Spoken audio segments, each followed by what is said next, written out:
Tanggal 17 Juli diperingati sebagai Hari Keadilan Internasional atau World Day of International Justice.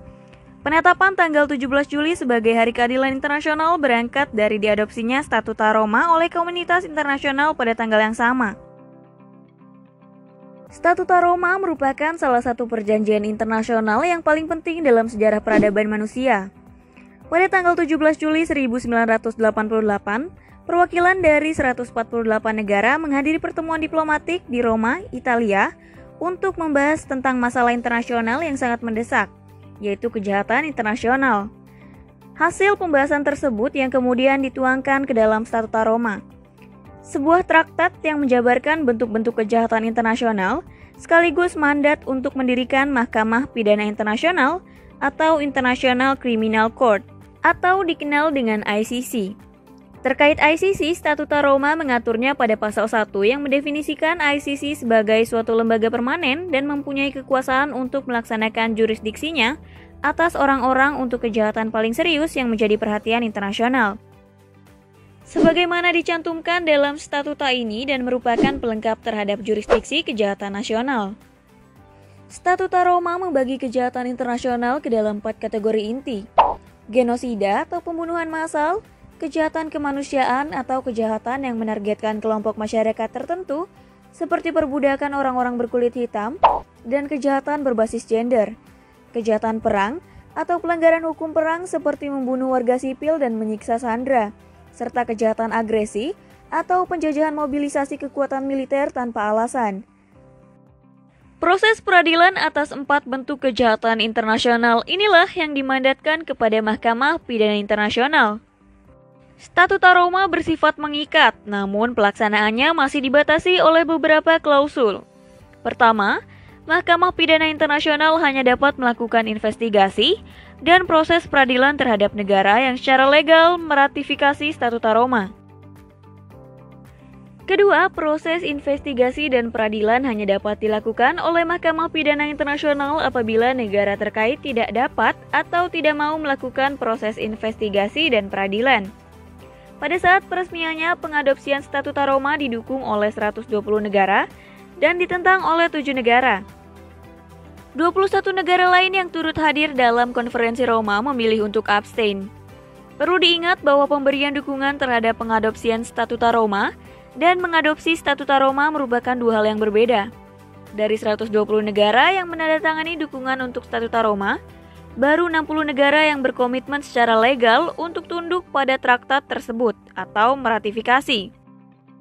Indonesia merupakan salah satu negara yang belum meratifikasi Statuta Roma. Di Indonesia, semboyan keadilan terdapat pada sila kelima Pancasila yang berbunyi keadilan sosial bagi seluruh rakyat Indonesia. Sila tersebut memiliki makna untuk bersikap adil terhadap sesama, menghargai dan menghormati hak orang lain. Namun, nyatanya terdapat beberapa hal yang menyebabkan sulitnya mencari keadilan di Indonesia. Hal tersebut disebabkan karena kurangnya ketegasan hukum di negara ini. Selain itu, kurangnya kesadaran masyarakat akan adanya hukum dan aturan juga menjadi salah satu faktor yang menyebabkan sulitnya mencari keadilan. Semua berawal dari hal-hal kecil, seperti membuang sampah di sungai, tidak menaati rambu lalu lintas, perkelahian antar remaja, dan masih banyak lagi. Dari hal kecil tersebut dapat menimbulkan pelanggaran yang besar.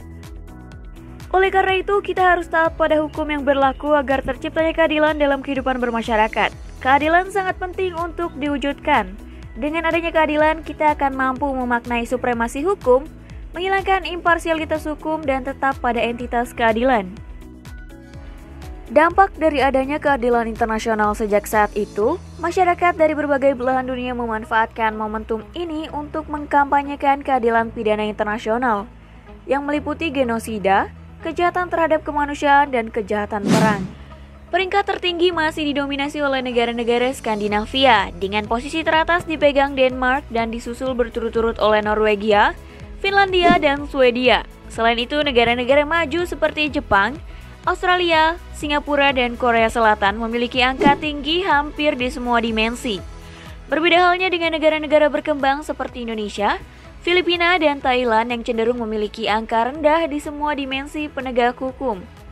Survei ini terbagi ke dalam 9 kategori penegakan hukum, antara lain kekuasaan pemerintah yang terbatas, ketiadaan korupsi, hukum yang jelas, stabil dan transparan, ketertiban dan keamanan, hak-hak dasar, keterbukaan pemerintah, penegakan perundang-undangan, akses terhadap keadilan sipil, peradilan yang efektif, dan keadilan informal. Kasus keadilan yang menggemparkan dunia tidak lama ini adalah Black Lives Matter, gerakan aktivis mancanegara yang dimulai dari komunitas Afrika Amerika yang aktif dalam menentang kekerasan maupun rasisme sistemik terhadap orang kulit hitam. Kasus pembunuhan warga kulit hitam yang guncangkan Amerika Serikat. Rangkaian pembunuhan terhadap warga kulit hitam Amerika Serikat timbulkan protes atas ketidakadilan dan diskriminasi rasial sistem kepolisian dan pemerintahan negara tersebut.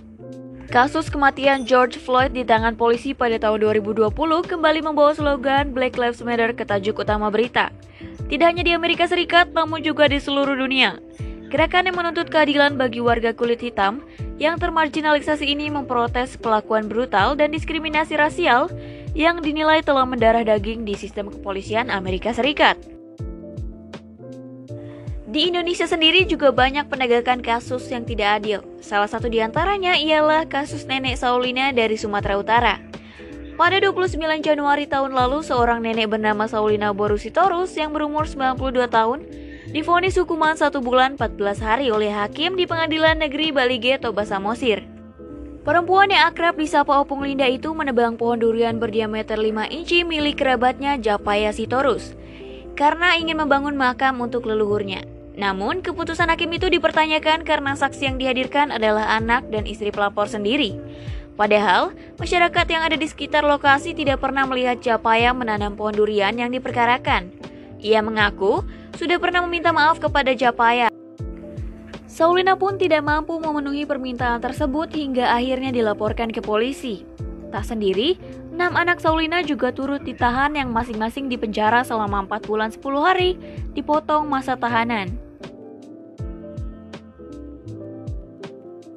Oke Sobat Kepo, kurang lebih seperti itulah penjelasan singkat mengenai asal mula terciptanya Hari Keadilan Internasional yang diperingati warga dunia pada tanggal 17 Juli setiap tahunnya. Semoga bermanfaat ya!